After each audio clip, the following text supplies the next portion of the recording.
Cortez, you were obviously a national champion, and some people said, why would a guy leave a national champ? What drew you to LSU? What was the appeal for you? Well, first it comes to the rich tradition that this program has.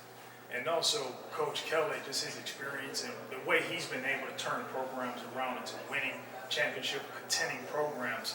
You know, I think that's what really made this opportunity attractive. And also his ability to develop and promote coaches, especially offensive coaches, and help them grow to be offensive coordinators as well as head coaches. Now, I can't leave out the fact that this is home.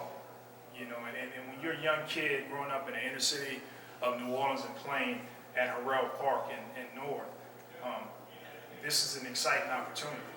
And it feels good to be back home and to recruit kids in this state.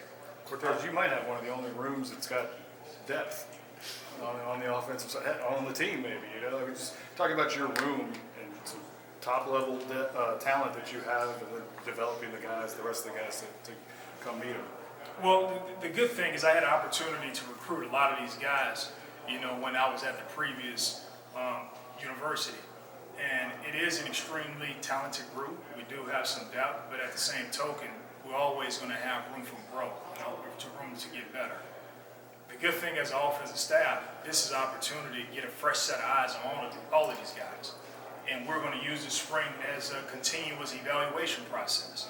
And when you do that, you're able to create competition and allow these guys to continue to grow and develop. Kayshawn obviously is going to get all the talk, so let's just get your initial thoughts on him and the kind of guy he is and maybe what he can bring to a football team. Well, you know, when you look at the tape last year and just the things that he was able to do vertically and also after he got the ball in the hands, it was pretty good. You know, he's an extremely talented individual, and as you know, he was working coming off of an injury from last year, and it's a daily process. So, you know, we'll see how that goes as we continue to move forward. What's his mobility now, you know?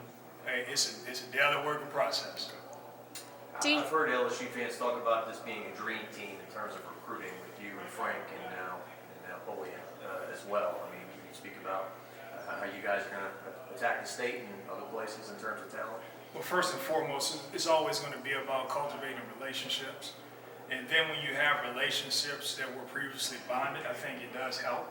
People will reach out to you and let you know, hey, you may want to kick under this rock because they got a kid over here. And when you're from a place, it just means just a little bit more.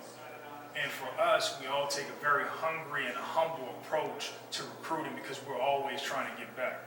And so when you have that, that definitely helps to building the depth of this football team and put you in a position to be the perennial contenders that this place should be. You were on the North playground. Who were your heroes?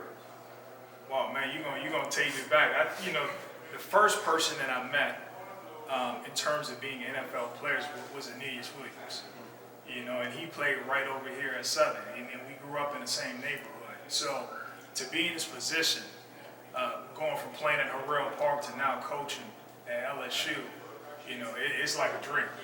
You know, I'm thankful for everything that's happened in between. You know, it's really how I'm grateful for it, and I feel like I've been able to make the sacrifice of my parents count.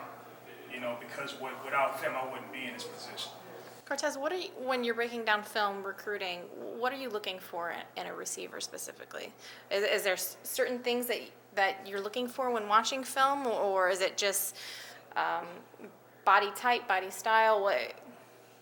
Well, with any football player, for me, it's going to always be about the competitive toughness. And because when you play in this conference, you got to have that part of yourself.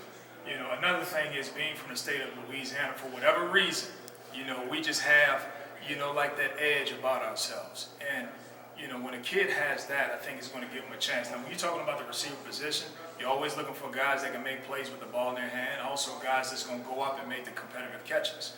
You know, speed, ability to separate at the top of routes will always be a part of it. But I think the redeeming qualities and talk about being competitive, embracing coaching, because that always going to allow them to continue to develop. And also, how much do they love the game of football? How much do you like or emphasize blocking? Yeah, when I think of all the great ones here, Clayton, Jamar even, you know, they were physical when they downfield for other guys, you know? Yeah, so when you talk about standards and expectations, one of the things that we've discussed already, just in meeting with those guys, is ball security and what that means. And ball security means playing fast without the ball, protecting the ball carrier.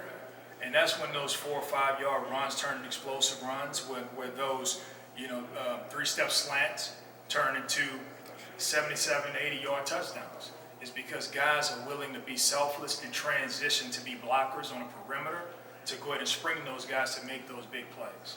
And so for us, we're going to have a dominant mindset. So it's not about just winning the one-on-one in the pass game, but it's also about winning the one-on-one physically with the guy that's in front of you. Is it the biggest transition from high school to college where guys, like, I can't imagine it's a big part of high school games, It's something, one thing that I've learned as a coach is they always say you get what you emphasize. And so when you emphasize it, it becomes a part of who you are, but it becomes a part of your mindset. It's embedded in your DNA. And that's something that we're definitely going to do. Over the years, we've seen the New Orleans area specifically. There was a time when they would go all over the country. There was a time when LSU kind of had their hooks, and there have been some times recently where some of the best talent has left the state and gone other places. How big of a challenge is that going to be if this staff's really going to be successful the way they want? Well, it's always going to be a challenge because you got great places to play everywhere. But at the end of the day, our main goal is to take care of home and do everything in our power to cultivate the relationships and to make sure that the young men in this state know that it means something to play for LSU. And the feeling is mutual because it means something when these kids stay home.